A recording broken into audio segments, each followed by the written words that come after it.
السلام علیکم ورحمۃ اللہ وبرکاتہ۔ پیارے دوستو، کافی عرصہ پہلے میں نے ایک ویڈیو لگائی تھی کشتہ کلائی درکونے والی، جو میرا تجربہ تھا، میرا ذاتی تجربہ تھا درکونے میں۔ پہلے کبھی کسی نے نہیں بنائی، تو ہمارے ایک پیارے دوست نے اس کی ویڈیو بنائی ہے، اس کا باقاعدہ کشتہ کیا ہے اور وہ تصدیق لگائی ہے اس نے۔ تو پیارے دوستو، یہ دیکھیے کلی میں نے بنائی تھی۔ پہلے اس کے چاول مصفی کیا جاتا ہے تیل میں، اس کے بعد اس کے چاول بنا لیے جاتے ہیں۔ اس کے بعد درکونے کے پاؤڈر میں اس کو نیچے ٹاٹ بوری بچھا کر اوپر درکونے کا پاؤڈر بچھا دیں۔ اس کے بعد باقی جس دوست نے بنایا ہے اور تصدیق لگائی ہے اس سے ہم پوری بات سنتے ہیں۔ جی السلام علیکم ورحمۃ اللہ وبرکاتہ۔ میرا نام جی حکیم محمد عظیم ہے، ڈاباگر سے۔ تو میں نے ایک کشتہ بنایا جس کو کشتہ کلی کہتے ہیں۔ تو کافی دیر سے میری یہ کوشش تھی کہ یار کشتہ کلی بنانے کی جو ترکیب ہے وہ آسان جی مل جائے۔ تو پھر میں نے یوٹیوب کے چینلوں پر وہ ریسرچ کی، تو دیکھا ہے کہ ایک چینل پہ، ایک یوٹیوب پہ کشتہ کلی کا جو طریقہ تھا نا وہ بہت ہی آسان تھا، جو کہ حکیم طارق جوید صاحب کا تھا۔ اور میں نے اس کا طریقہ دیکھا، طریقہ دیکھنے کے بعد پھر میں نے اس کی کوشش کرنی شروع کی۔ اس میں جو اجزاء تھے وہ میں نے پہلے اکٹھی کی۔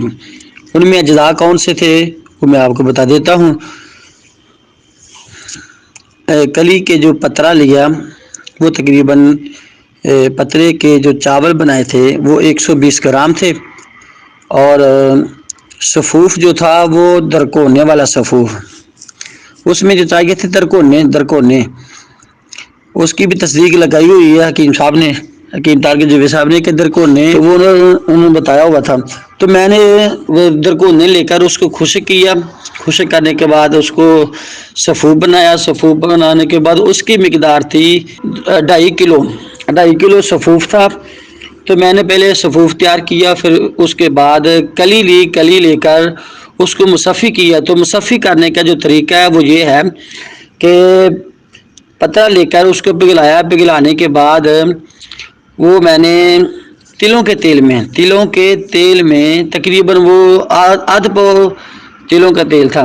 ایک کجی میں ڈال کے، تو اس کو پگھلانے کے بعد کجی میں ڈالا، جیسے کہا تھا کہ ایک ڈھکن میں سوراخ کر کے، تو وہ سے کجی میں ڈالتے رہے۔ اسی طرح بجاوے دیے ہم نے 12، اور اس کے بعد یہ ایک جو ہمیں برآمد ہوا وہ 1 پاؤ تھی، ہم نے لی 1 پاؤ لی تھی ہم نے۔ تو اس کو ہم نے پہلے صاف کی، بجاوے دینے کے بعد وہ جب صاف ہو گئی نا، اچھے طریقے سے صاف ہوئی، صاف کرنے کے بعد اس کا پترا بنایا۔ وہ شہر سے مشین سے بن جاتا ہے، ہم نے وہ پترا بنایا۔ پترا بنانے کے بعد اس کے چاول کاٹے، چاولوں کی طرح نا چھوٹے چھوٹے ٹکڑے کاٹ لیے، اور اس کے بعد ہم نے وہ مصفی کرنے کے بعد جو چاول کاٹے اس کی مقدار تھی 120 گرام تھے جو ہم نے لی تھی۔ تو ہم نے کیا کیا، وہ جو صفوف تھا اور جو چاول بنائے تھے مصفی، یہ جو 2 چیزیں تھیں، اور تیسری چیز تھی جس کی ہمیں ضرورت تھی وہ ہے ایک بوری سیبے والی میں۔ ہم نے وہ 2 فٹ کی بوری لی، اور بوری لینے کے بعد اس کو بچھایا۔ بچھانے کے بعد اس کے اوپر ہم نے صفوف درکونے والا جو تیار کیا تھا اس کے اوپر تہ لگائی، اس کے اوپر ایک ایک کر کے چاول رکھے۔ چاول رکھنے کے بعد ہم نے دیکھا کہ چاول بڑھ گئے ہیں، زیادہ ہیں، تو ہم نے ایک اور تہ لگا دی، اس کے اوپر بھی چاول ڈالے۔ اس کے بعد جتنا صفوف باقی تھا اس کی مقدار تھی 2.5 کلو صفوف تھا۔ تو میں نے پہلے صفوف تیار کیا، پھر اس کے بعد کلی لے کر اس کو مصفی کیا۔ تو مصفی کرنے کا جو طریقہ ہے وہ یہ ہے کہ پتہ لے کر اس کو پگھلایا، پگھلانے کے بعد وہ میں نے تلوں کے تیل میں تقریباً وہ آدھ پاؤ تلوں کا تیل تھا، ایک کجی میں ڈال کے تو اس کو پگھلانے کے بعد کجی میں ڈالا، جیسے کہا تھا کہ ایک ڈھکن میں سوراخ کر کے، تو وہ سے کجی میں ڈالتے رہے، اسی طرح بجاوے دیے ہم نے 12، اور اس کے بعد یہ ایک جو ہمیں برآمد ہوا وہ تقریباً وہ 1 پاؤ تھی، ہم نے لی 1 پاؤ لی تھی ہم نے، تو اس کو ہم نے پہلے صاف کی، بجاوے دینے کے بعد وہ جب صاف ہو گئی نا، اچھے طریقے سے صاف ہوئی، صاف کرنے کے بعد اس کا پترا بنایا،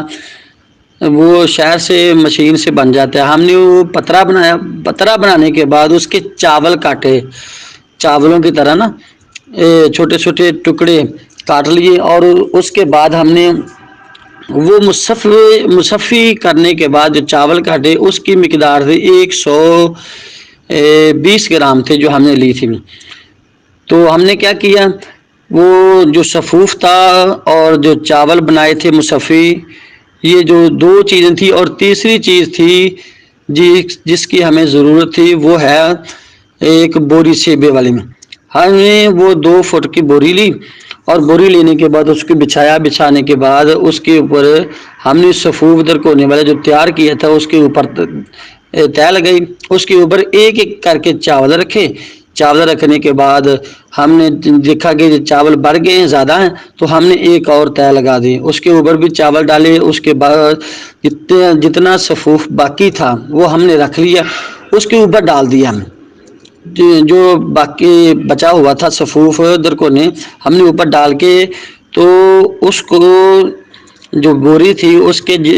جو کنارے تھے نا ہم نے فولڈ کیے، فولڈ کرنے کے بعد رول بنایا، رول بنانے کے بعد ہم نے اس کو اوپر سے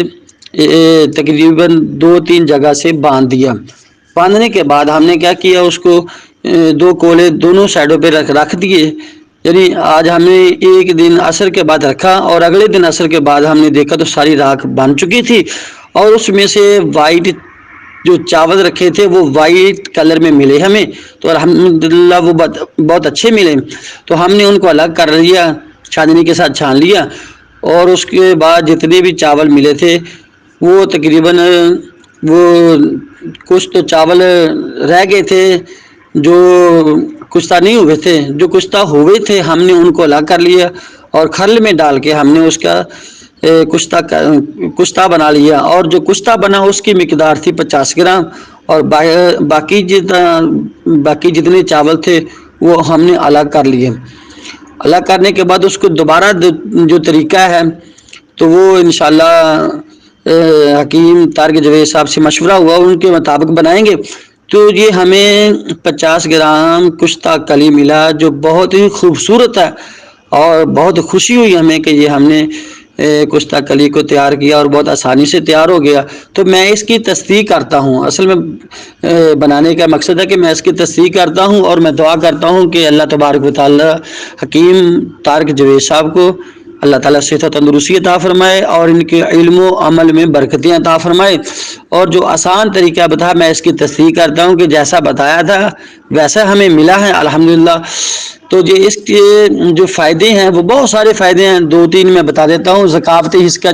جو بہت بڑا مسئلہ ہے، ثقافتی حص کے لیے چاول خوراک ہے، ملائی یا مکھن کے ساتھ دے سکتے ہیں، اور اس کے بعد مصفی خون کے لیے ہے، یہ پھوڑا پنسلی وغیرہ صورت انزال کے لیے ہے، قطروں کے لیے ہے، پھر اس کے بعد یہ احتلام کے لیے ہے، بہت سارے مسائل حل کرنے کے لیے ہے، ان کو کسی کشتے میں بھی دوائی میں بھی ڈال کے دے سکتے ہیں، لیکن اکیلی اگر دینی ہو تو اس کو 4 چاول اس کی مقدار خوراک ہے، تو حضرت ذیوالفقار میں الحمدللہ اس کی تصدیق کرتا ہوں، تو اللہ تبارک و تعالیٰ کی بارگاہ میں دعا کرتا ہوں کہ جیسا یہ کشتہ میں نے پایا ہے بہت ہی خوبصورت پایا ہے، تو دعا کرتا ہوں کہ اللہ تبارک و تعالیٰ حکیم طارق جوید صاحب کو اللہ تبارک و تعالیٰ مزید برکتیں عطا فرمائے۔ السلام علیکم ورحمۃ اللہ۔ تو پیارے دوستو، یہ بتانے کا مقصد یہ تھا کہ آپ بھی بنائیں اور فائدہ اٹھائیں اور دعاؤں میں یاد رکھیں۔ السلام علیکم ورحمۃ اللہ وبرکاتہ۔